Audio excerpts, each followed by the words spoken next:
వినంటారా children?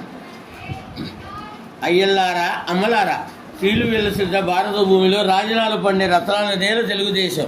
తెలుగునాట రామాపురం అనే ఒక గ్రామం ఉందిరా. ఆ పల్లెటూరులో శివయ్య గౌరమ్మ అనే పేద దంపతులు ఉన్నారు. ఆ దంపతులు కలిగిన తొలి సంతానమే సీత. సీతను బడుగు పంపాలనుకుంటున్నా కానీ వాళ్ళకు మరొక పిల్లవాడు పుట్టాడు. సంతానాన్ని ఇంకొకరిని ఆపేద్దామా కందామా అనుకుంటున్నా ఇంకో కూతురు కూడా పుట్టింది. తర్వాత కథ ఏమైంది?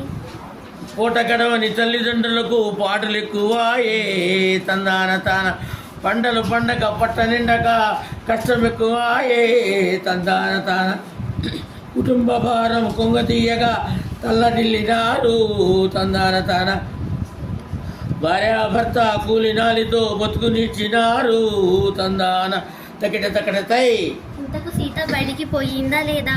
లేదు చెల్లెలా, అమ్మా నాయన పనిలోకి పోతే తమ్ముడిని చెల్లెని ఆడించడానికి ఆమె బతుకు అంకితమైపోయింది.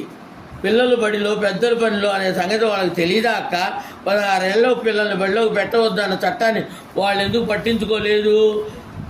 చట్టాల అమల్లోకి ఏ ఒక్కరి బాధ్యత అనుకున్నా పరిస్థితిలో మార్పు రాదురా తమ్ముడు.